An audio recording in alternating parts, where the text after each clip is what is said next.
So what my research has pointed to is that when you get all 5 of these elements at one time, or, a significant amount of them, depending on what level you're getting the energy and the aggression from all 5 sides, it becomes this perfect storm of women leaving their fields. And it is absolutely unnecessary and preventable suffering. Hey, friend, welcome back to the Art of Managing Your Brain podcast. I'm Dr. Charlie Hornes, and let me tell you, today's episode, it's a big one. Today, we are diving into the 5-part elements of the framework that I developed during my doctoral research. And this framework was born out of years of studying women leaders in male-dominated environments, navigating male-dominated fields, and observing them doing human subject research, dealing with subtle systemic challenges that undermine their confidence and their well-being. But it's also born out of my own personal struggles that I suffered in very difficult environments out in my field, environments where I had to learn so much the hard way. And part of what I'm sharing with you on this podcast is information to help equip you out in your own field, especially if you are a woman leader in male-dominated fields, because these are specific and they have their own challenges. And that's really what I try to focus on this show. So these tools, they're going to help you thrive, succeed, get those raises and those promotions that you have fought tooth and nail for, that you deserve, those titles that you have earned. So today, this overview of the framework that I've created, it's a guide to help you understand what's happening, to separate what's systemic from what's personal, and to help you reclaim your power in environments that feel stacked against you. So if you've ever felt blindsided by microaggressions, passive-aggressive resistance, and unspoken biases in the workplace, then this is your episode. So by the end of today's discussion, my goal is for you to feel equipped to recognize these dynamics, validate your own experiences, and take steps towards reclaiming your confidence and your mental clarity.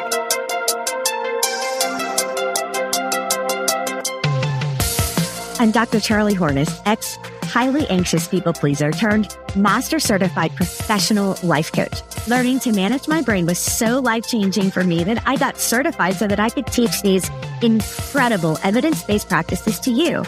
Are you ready for massive change? Let's go. Before we dive in, just a quick reminder. If you have found value in this podcast, I invite you to subscribe. Also, if you would leave us a review, we would really appreciate that. Give us a rating, add some comments, let us know what you think about the conversation. And if you know somebody that this show might benefit, would you share it with them?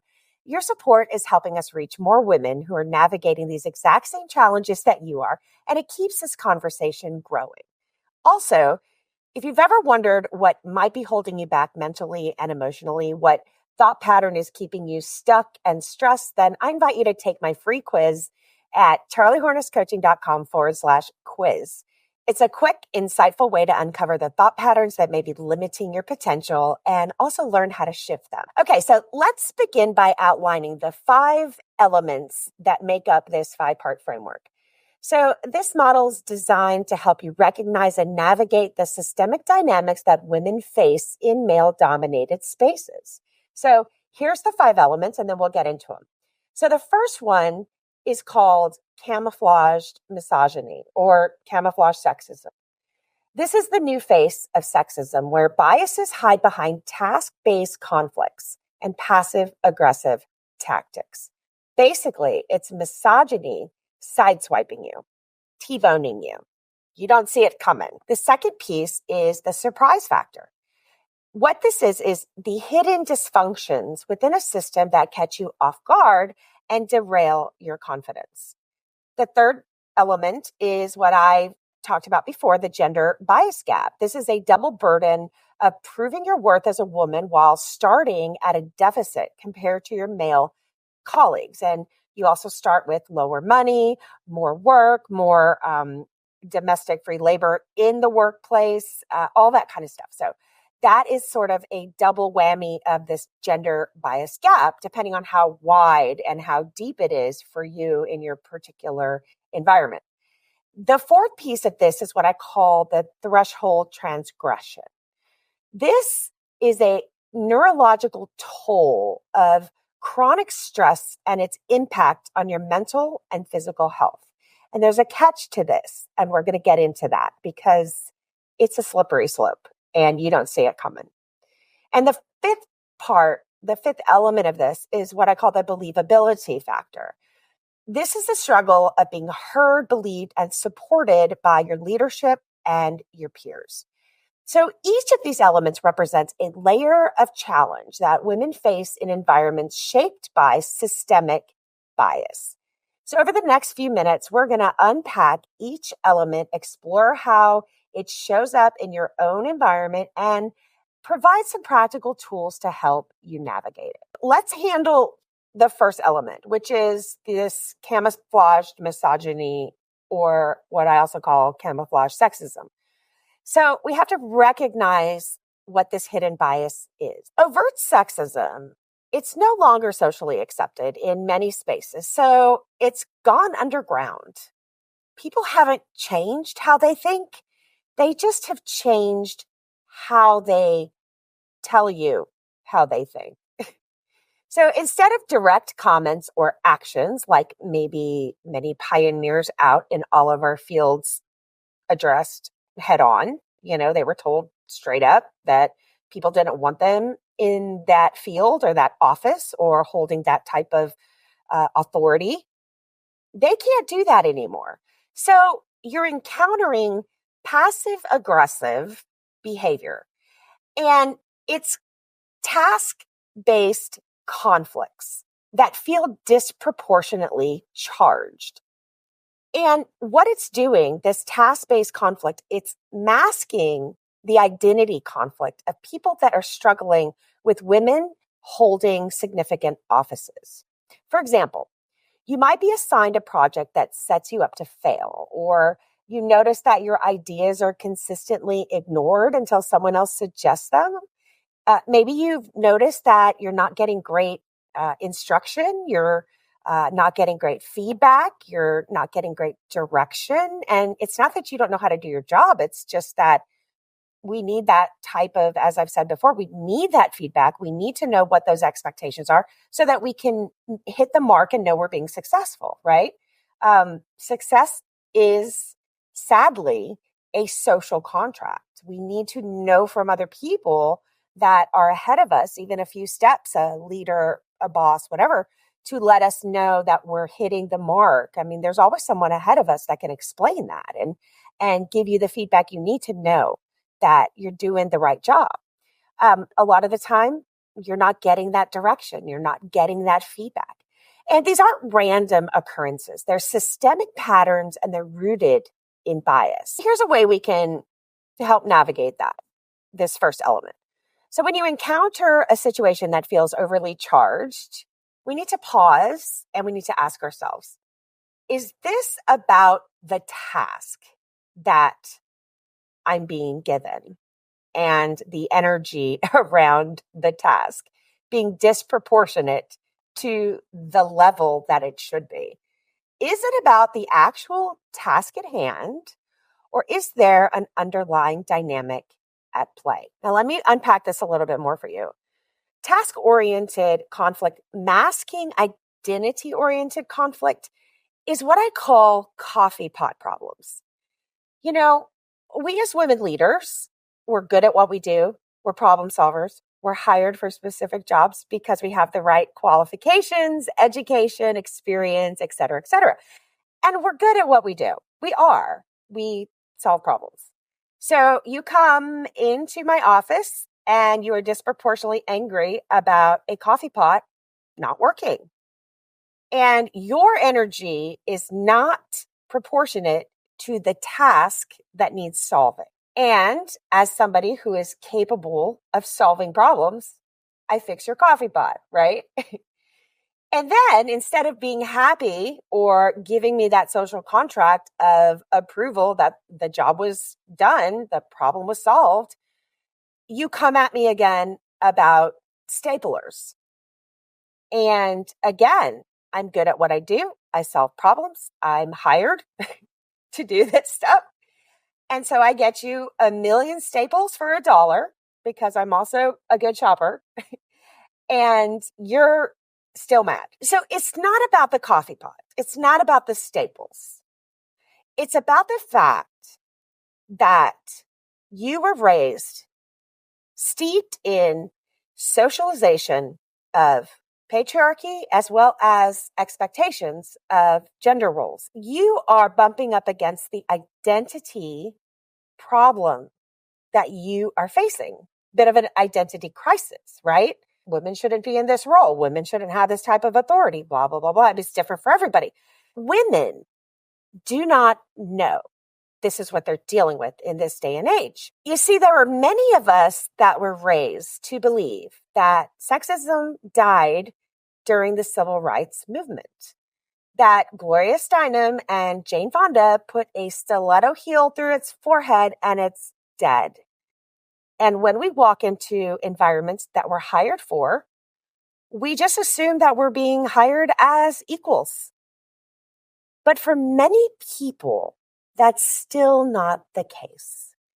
Many people still hold on to the resentment of these gender roles they were raised and steeped in their entire lives. And it's impossible to just let it go. So they do know they can't come at you and say that, seemingly. I mean, I don't know about you, but honestly, I would rather know that the problem you have with me is that you don't think I deserve to be in my office. Fine. I respect that. It doesn't mean I'm going to change it or I'm going to leave or you're going to run me out, but I at least respect your perspective. I was still hired though. But if you aren't capable of saying that to me, to us as women, and you come at me about the coffee pot or the stapler and you're never pleased, that creates a problem. So that is what many women are dealing with right now out in their fields, especially these male-dominated fields, because either we're expected to behave like our male colleagues, or we're pushing up against this gender bias gap, or we're dealing with this camouflage misogyny, and we don't understand the disproportionate, toxic, and aggressive behavior that's coming at us over something that is trivial, seemingly. Now, I need my coffee in the morning. I get it if you're grumpy and the coffee pot's not working, but you don't get to come into my office and scream at me about it, right? Okay, so that's what we're talking about. Disproportionate energy around a task-oriented issue that should not be that big of a deal, should just be solved. And we, as women leaders, typically are fantastic problem solvers. So we solve the problem, right? So when we name this bias, when we can see, and the clue is the disproportionate reaction of aggressiveness, hostility, commentary, passive aggressiveness, just the stuff that makes you feel ick. It's not about you. That is about them not being able to say or have the courage to say to you exactly what it is that they think.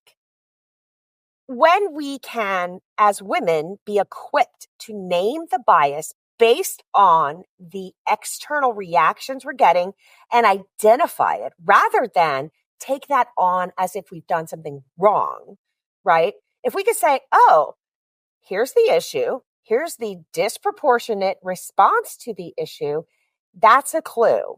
I'm not dealing with something straightforward here. When we start to name that bias, what we do is we activate the prefrontal cortex, the thinking brain, the frontal brain. And that keeps us from going into the fight or flight, freeze or fawn pattern when people come at us, especially when people come at us from left field, we get, T-boned, sideswiped.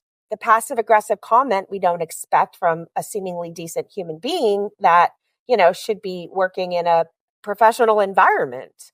And yet it's so easy for women to just get sideswiped, right? Instead, when you train yourself to identify based on how you're feeling, again, this all goes back to how you're feeling and what thought is generating through your brain. Like if your first thought comes up that says, oh, I deserve to be yelled at because the coffee pot doesn't work. No, you don't. But your brain doesn't want you, kicked out of the herd, right? Bear fodder. So your brain is the first thing to make the decision to please the person who's angry with you.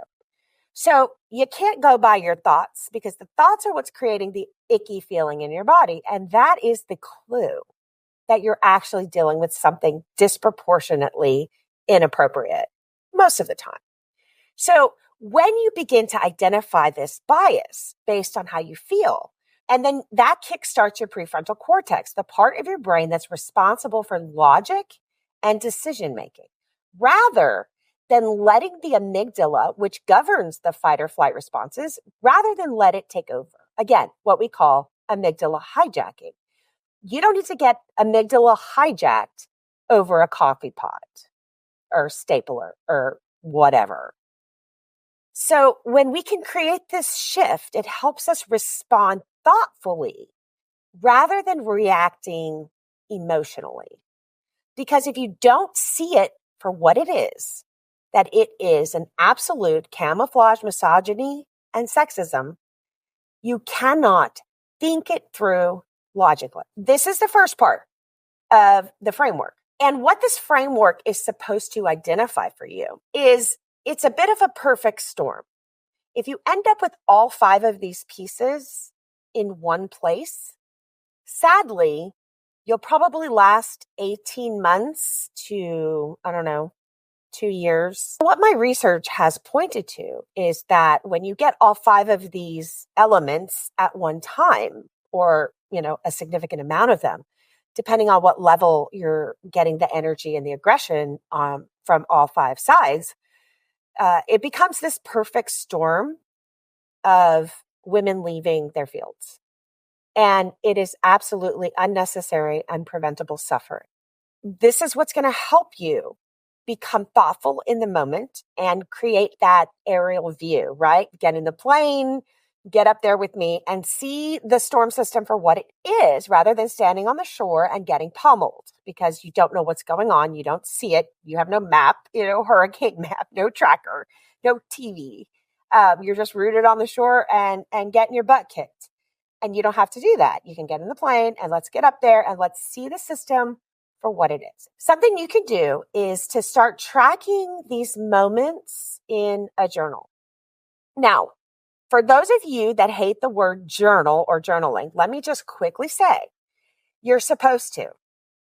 If you love it, great. But journaling actually forces you to slow down.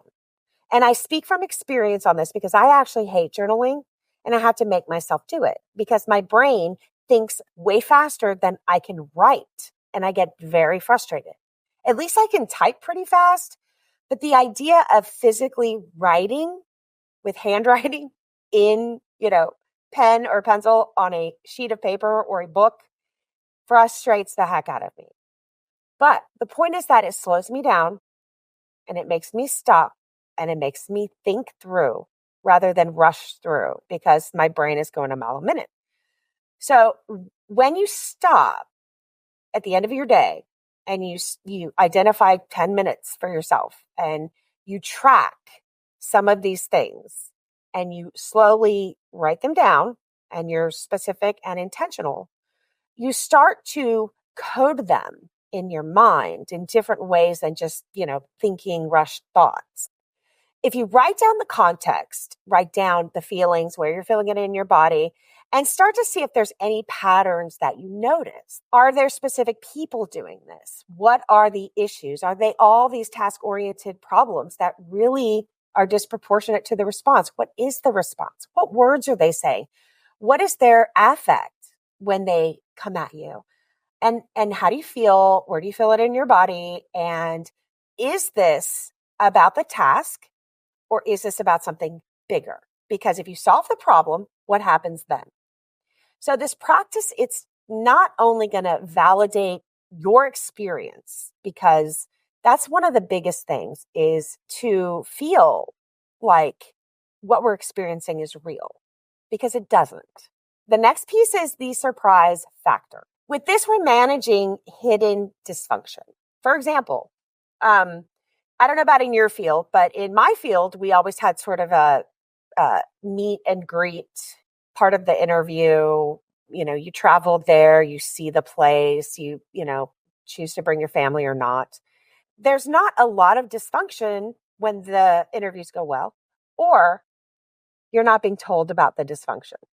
And you don't know until you get there and accept the position that you're actually dealing with a place that has significant dysfunction. There could be generational trauma, things that happened in the past that have been sort of passed down, stories that were forgotten, stories that recently happened that they just don't want you to know about, maybe some, misconduct, things like that have created a bit of a level of dysfunction in the system, in the what we call the family system, even though it's a workplace.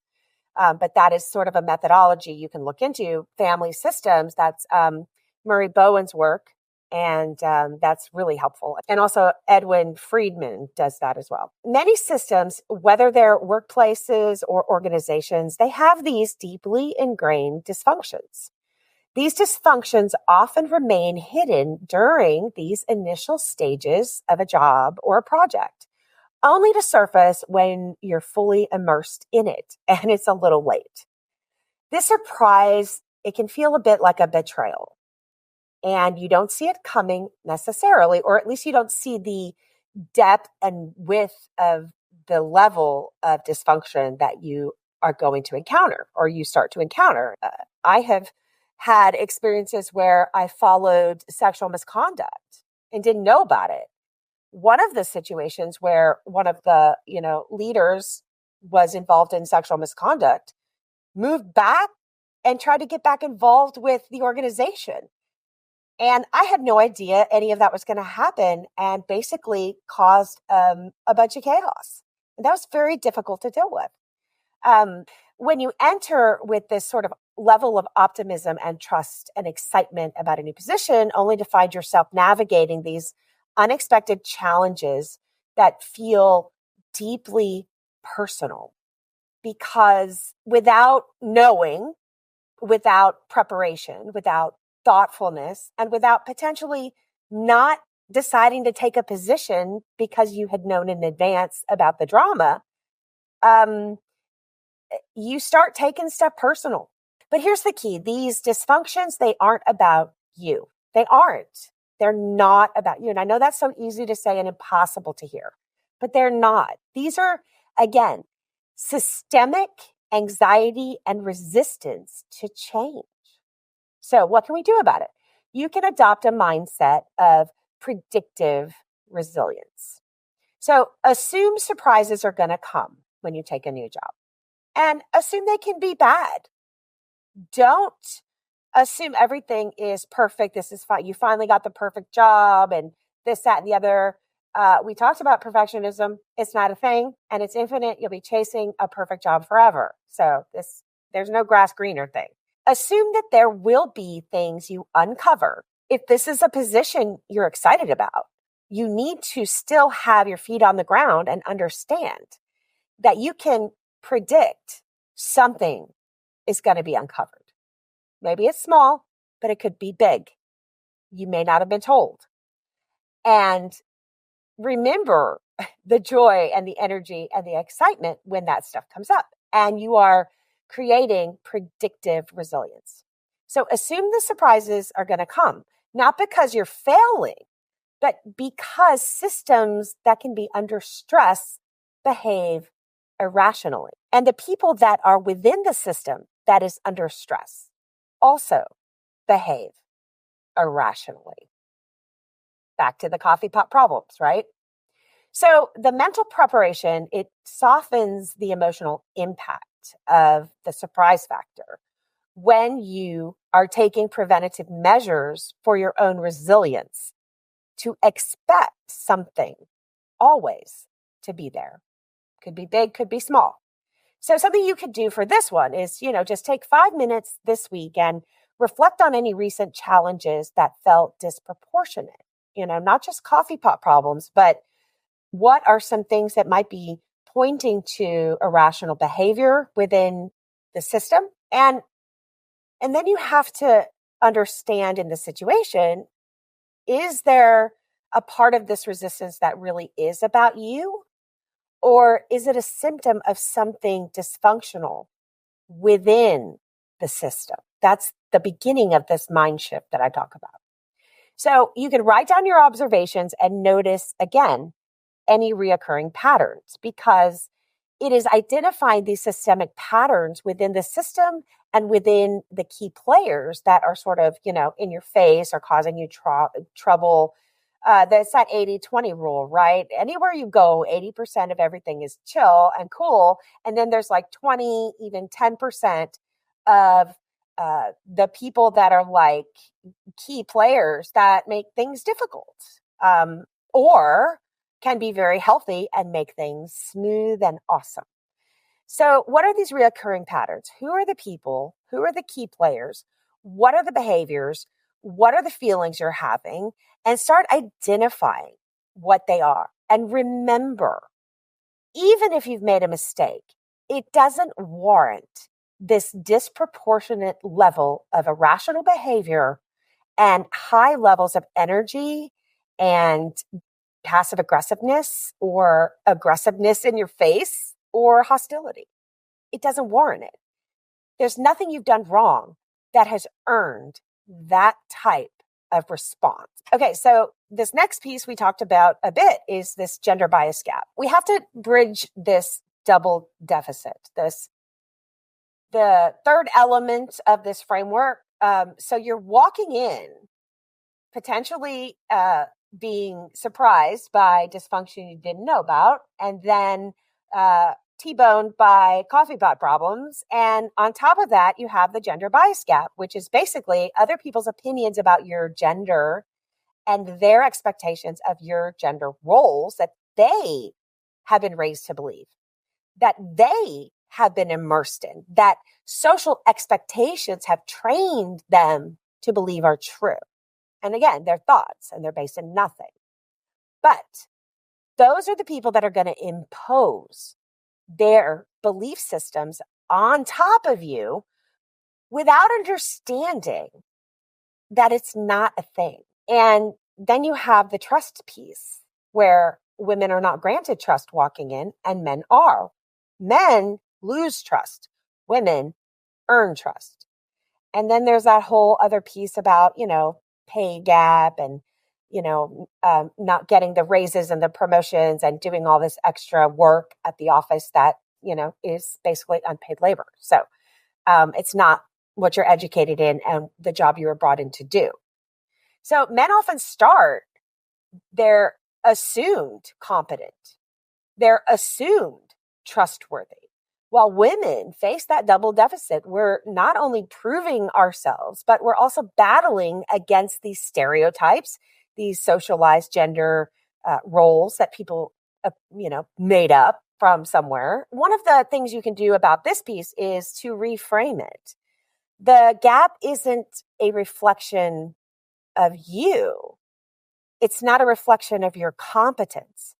It's a reflection of systemic bias. That's what this is. The gap is a reflection of the level of systemic bias within the system you're walking into. So if the systemic bias is high, you're going to have that wide and deep abyss of a gender gap that's hard to bridge. If the systemic bias is not so high, it's a little bit more on a normal side. There's always going to be that because we're humans and we stereotype and we have ideas, blah, blah, blah, but you can identify if there's systemic bias that is disproportionate to reality in today's day and age, what is acceptable and appropriate, or what is just absolutely irrational. So if you understand this piece, you can ask these types of questions. While you're also gauging the dysfunction of the system, you can also gauge the level of the gender bias gap. What are you walking into as a woman in leadership? Okay, now this is why this is important though for you. Because constantly having to prove yourself activates your body's auto stress response. And what this does is lead to these elevated levels of cortisol, our neuromodulators, our neurotransmitters. And cortisol is one of them. And like I've said before, high levels of some of these neuromodulators actually change your brain. They cause brain damage. One of the studies I read says that the dendrites in your brain matter actually shrink when there's too much of these things in your system. We're not supposed to live this way. We're not supposed to live in both chronic and acute stress and anxiety. You have to understand that you cannot live in a high level of constant, chronic, high activated stress. You can't. It's not good for you. And over time, this chronic stress, this chronic and acute stress, right, can lead to what we identify as burnout, anxiety, and even what we might think of as symptoms of PTSD. Definitely the PTSI, which is the post-traumatic stress injury. We may not have the disorder. We have now faced an injury that is based in a level of trauma because we don't understand what's happening. So that's what this 5 framework is about, is explaining to you what is happening and what's happening in your brain, what's happening around you, and then what you can do about it. One of the exercises you can do for this one is, again, write down some of your small wins. A moment where you demonstrated your competence or your resilience, even if you weren't acknowledged for it externally. This is about you identifying that you know you're good at what you do. You're educated, you're talented, you're experienced, you were hireable, clearly, and you made some wins. And you don't need it to be validated externally, because these wins that you identify just for yourself in that journal where you're identifying your patterns and all the other stuff, the wins, they build a mental reservoir of confidence that can counteract the effects of this bias. It is a way to support yourself in moments of crisis when you can't think of anything that you've done well and you're being convinced that everything's your fault, when the truth is you're dealing with systemic bias. That's what you're dealing with. And disproportionate levels of aggression and hostility and a bunch of camouflage stuff. So you need the reservoir of wins because you will rely on that. This next piece, the 4th piece, is what I've called the threshold transgression. So this is about knowing your limits. However, you don't know your limit until you've reached it. You see the problem with that? All right, let's get into that. The threshold transgression, what we're referring to here is what I identify as a tipping point where chronic, acute stress leads to what we believe to be initially significant mental and physical health challenges. Now, those are byproducts of living in a long period of acute chronic stress because the outside does not match the inside. Our reality in our brains does not match what we are up against externally. And you can slowly fall into cognitive dissonance you can slowly be sort of, in the actual terminology of gaslit. Now, that's a word that's used everywhere all the time. You have to know what that is, right? It's from a movie in the 30s. And it's about convincing somebody that what they believe to be true and real, what they're experiencing, what they know as fact is not true.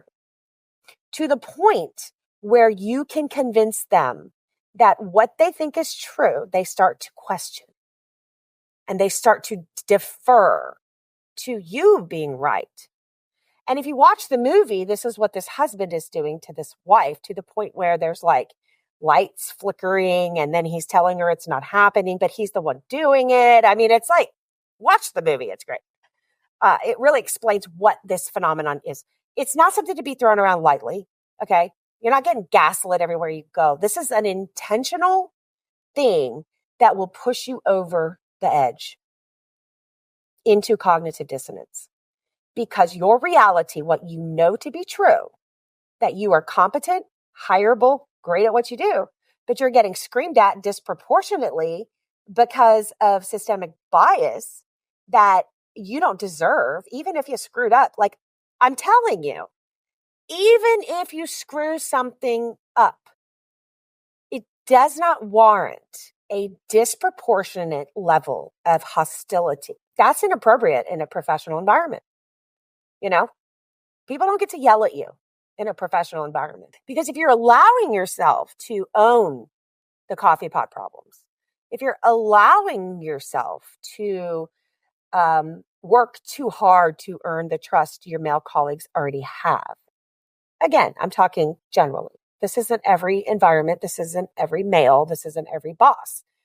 But systemically, a lot of women are still struggling with these particular things based in my research. We don't need you to figure out what your threshold is of tolerance, of the level of disproportionate stress and anxiety that you can handle until you pop. Because you don't know what that threshold is until you hit it. And then it's too late. You've gone over, you tipped over into full-blown cognitive dissonance because you don't understand what's going on. You don't understand the level of disproportionate reactions you're getting from things that don't make sense, right? From things that seem significantly irrational. Because when you get into this state, your brain's survival system goes into overdrive. You might struggle with emotional regulation. You start to have memory lapses. And this is interesting, and it'll get into the last piece because, if I've had a lot of colleagues in my field that would go and complain about particular inappropriate behavior, and they would be asked to describe situations.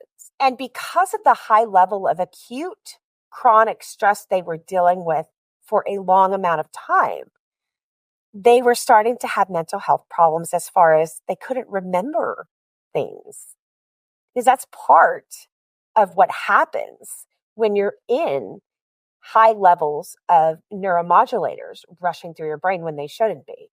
One of the symptoms is memory lapse. If these things are coming on out of nowhere, seemingly, you've never had a history, you've never had these experiences, and now all of a sudden you can no longer regulate your emotions, you're having problems remembering key points to issues that have, situations that have happened that, you're being asked to dictate back. And you're like, I don't know, because you went into fight or flight, you weren't coding the moment. And then you had all these neurotransmitters running through your brain that causes memory lapse.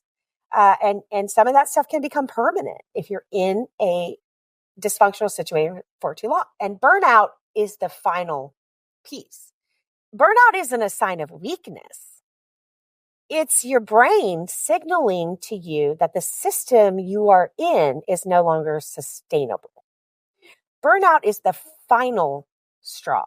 So here's a practical tool. You can create what we call a stress audit. You write down your top 3 sources of stress and then brainstorm one small action that you can take for each of these things to reduce its impact. So This exercise is going to help you regain your sense of control and prioritize your well-being.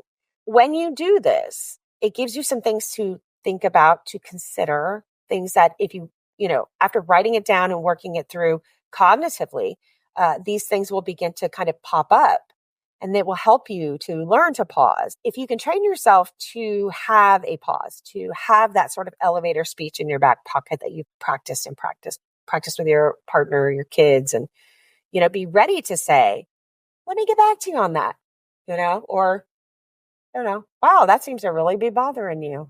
You want to talk about it? You have to have some stuff intentionally ready to go because it takes practice. And then this will help you prioritize your well-being as far as not owning this stuff, not being confused as to, is it them or is it me? Newsflash, it's not you. It's not. Even if it is, it's not. You got me? We don't do that in professional environments. So it's not you if this stuff isn't appropriate. All right. Okay. And then this last piece is what I call the believability factor. This is the final element. And even when you raise legitimate concerns, like I was saying before, but you're, showing these potential mirrored symptomatology of mental health problems, you raise concerns, you're feeling emotionally dysregulated, you are feeling a bit of that cognitive dissonance, that reality is not matching the insides and the outsides. Women often will face skepticism. They will be dismissed, or they will outright be disbelieved. Part of this is because of the symptomology that we are exhibiting. I remember when I was in my highest level of stress, not knowing what was going on before I'd identified these pieces of this framework, because I was living in all 5 of them. Well, the first 4. And I went in to get help from my leadership. And I was constantly asked questions like, the whole, what did you do to deserve it? What did you do to create them reacting that way to you? Most women aren't equipped for this stuff. Most fields do not teach women what's happening out there. That these 5 things, if you hit these 5 things, you are in a perfect storm of batshit craziness. And you will spin out and show signs of mirrored mental health symptomology that you probably don't have, for the most part. And here's the truth. What you're experiencing is entirely valid. What you're feeling is entirely valid. The fact that the outside doesn't match the inside, entirely valid, because it doesn't. Whether other people recognize any of this or not, your experience is entirely valid. So give this a little bit of a thought. Your worth isn't defined by other people's ability to see it. You need allies who can validate your experience and help provide guidance. You do not need to seek out women that have the attitude that they had it bad, so should you.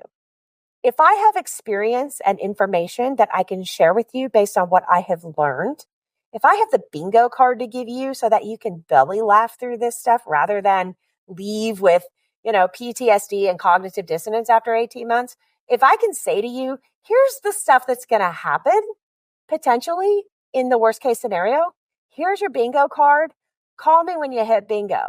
And you call me and say, yeah, you weren't kidding. All the stupid stuff that I didn't actually believe, it happened. That's crazy. Yeah, it's bananas because it's often going to happen. And you don't have to sit there and feel like it's yours. And you don't have to own it. And you don't have to take it home with you. You can yell bingo and laugh because it's kind of funny. It really is when people don't see what they're doing. And they're systemically doing it, like across the board.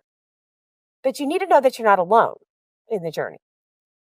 Whatever those allies are that you need, whatever those resources are that you need, and I have lots of suggestions. So if you need help, let me know. So that's the 5 elements of this framework. If you feel like you're living in most or all of these, you need to take a breath. And you need to understand that you're in a perfect storm. And I need you to get into plane. I need you to get up to the aerial view with me as fast as possible. This is one of those ridiculous formulas that women shouldn't have to play around with. All right, friends, if today's episode resonates with you, then please share this with somebody who you think might need to hear it. And please don't forget to subscribe to The Art of Managing Your Brain for more strategies to navigate life and leadership with clarity and confidence. And if you're not yet on my email list, I invite you to join that, because that's really how I'm communicating with our community and sending out, extra bonuses and information. And that's just a really great thing. So if you go to the website, charliehornetscoaching.com, and you can opt into that email list. I would love to have you join us on the email list. And also don't forget to share, like, subscribe, and give us a review if you'd like the show. And also, if you haven't headed over to charliehornetscoaching.com/quiz to uncover that thought pattern that may be holding you back and sabotaging your success, you can learn how to shift that mindset by identifying it. Thanks again. And remember that you are not defined by the systems that you are navigating. You're defined by your own courage, resilience, and willingness to grow. Take care, and I'll see you next week.